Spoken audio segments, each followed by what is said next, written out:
গরিব দর্জি বাবার জাদুর বিয়ের লেহেঙ্গা। অনেকদিন আগের কথা। এক গ্রামে সামিয়া নামের একটা গরিব মেয়ে বাস করত। সামিয়ার বাবা সেলাই মেশিনে কাজ করে কোনো রকমের সংসার চালাতো। সামিয়া পড়াশোনায় বেশ ভালো ছিল, শুধু ওদের একটাই কষ্ট, ওর বাবা যে টাকা আয় করে সে টাকায় সংসার চলে না। কেননা সংসার চালাতে গিয়ে ওর বাবা বেশ কিছু টাকা জমিদারের থেকে ধার নিয়ে রেখেছিলেন, যার জন্য প্রতি মাসে মাসে মোটা টাকা জমিদারকে দিয়ে আসতে হয়। সামিয়ার মা যখন বেঁচে ছিল ওর মায়ের চিকিৎসাতেও বেশ টাকা খরচ হয়ে যায়, আর তাই সংসার চালাতে সামিয়ার বাবা হিমশিম খাচ্ছিল। বাবা, তোমার এত কষ্ট আমার সহ্য হয় না, তুমি সারা দিন রাত এক করে কাজ করো, আমি তোমার জন্য একটু দুধ গরম করে নিয়ে আসছি। না রে মা, আমার জন্য এত কষ্ট করিস না। আমি কোনো না কোনো রকম ভাবে আমি সংসার চালিয়েই নেব। সামনে তোর বিয়ে, তোর বিয়ে নিয়েও তো আমাকে অনেক চিন্তা করতে হয়। বন্ধুরা, তোমরা যারা যারা গল্পটি দেখছো তোমাদের নাম কমেন্টে লিখে জানাও, আমরা নেক্সট গল্প তোমাদের নাম দিয়ে বানাবো। সামিয়া সারা দিন বসে চিন্তা করতে থাকে কিভাবে ওর বাবাকে সাহায্য করবে, কিন্তু গ্রামে বসে থেকে কোনো কাজও ও খুঁজে পাচ্ছিল না। সামিয়া বেশি পড়াশোনা জানায় অন্য কোনো গ্রামের বাড়িতেও কোনো কাজেও যেতে পারছিল না। এভাবেই দিন কাটতে থাকে। একদিন সামিয়া স্কুল থেকে বাড়ি ফিরছিল, পথে একটা বিড়াল ছানা খুঁজে পায়। আরে ছোট্ট বিড়াল ছানা, তোমার বাবা মা কোথায়? তুমি এখানে একা কি করছো?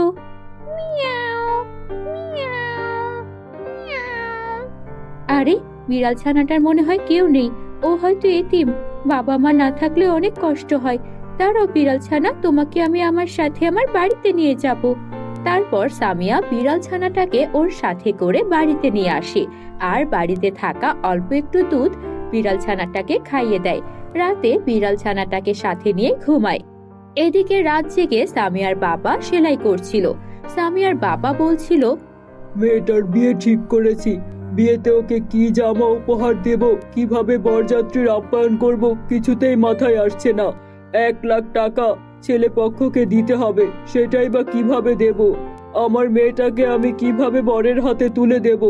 মেয়েটা যে আমার বড্ড ভালো, এত কষ্ট করে পড়াশোনা করেছে, এখন যদি ভালো ঘরে ওকে বিয়ে না দিতে পারি তাহলে কিভাবে আমি একটা ভালো বাবা হলাম? এসব ভেবে ভেবে সামিয়ার বাবা সামিয়ার বিয়ের জন্য একটা লেহেঙ্গা সেলাই করছিল।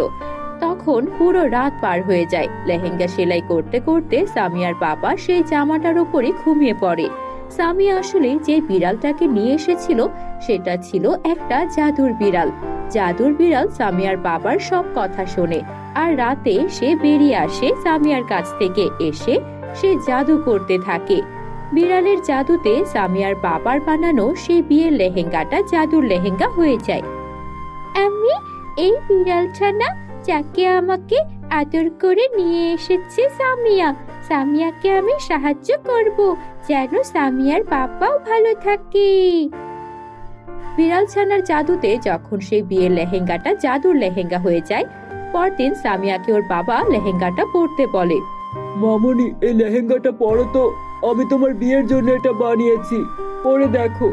বাবা, তোমাকে তো বলেছি আমি কোনো চাকরি না করে বিয়ে করব না।